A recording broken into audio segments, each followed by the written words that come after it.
Hello, this is Chris with the Mobile Internet Resource Center, here to give you an update on issues with the Verizon Jetpack 7730L.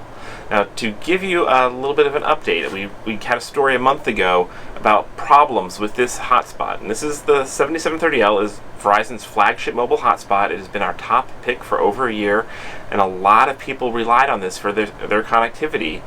But Verizon and Novatel put out a new firmware, the 3A firmware, and it was a disaster. We started to get report after report after report of the hotspots becoming essentially unusable once that 3A firmware went out. And that's why we set out a big alert story and update last month.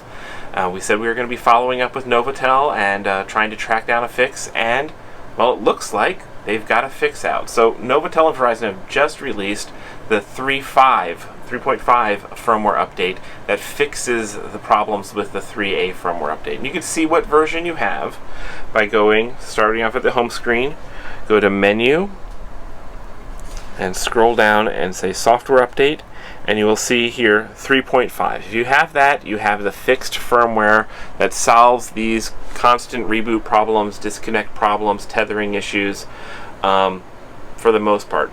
But there's a catch. We actually, when we first got this 3.5 update, we were still having problems with our 7730. We heard of reports from other people who were still having problems even with this new firmware update pushed out by Verizon. Turns out some people have to actually do a factory reset to reset all the settings on their device. It seems to be hit or miss whether you need to do it. It can't hurt to do it. So to do a factory reset, if you're still having problems and you've gotten the 3.5 installed, go to your home screen, go to Menu, Settings, Factory Reset, right there. So Settings, Factory Reset, press that. And then it will give you a little warning, and when you press this, the hotspot will reboot. You get an opportunity to confirm, and it will now go spend a few minutes totally resetting itself back to its default settings.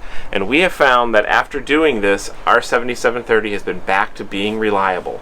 The only catch we've still found is it still no longer will tether with the Pepwave Surf on the Go, the Pepwave's old basic mobile router, but it works fine with the Pepwave Surf Soho, works with the Wi-Fi Ranger, works tethered to computers, and we aren't getting the constant reboots and issues. And we've heard mostly from people that they're also having really good results, particularly after doing the factory reset. You might be wondering, if you're doing a factory reset, well, that's resetting back to all the defaults. So you're going to have to reconfigure the device, put in your own network name and password, configure any settings that you might have turned on or off. The settings that we like to disable, we've got a whole guide to configuring this that we have on our site. Link here.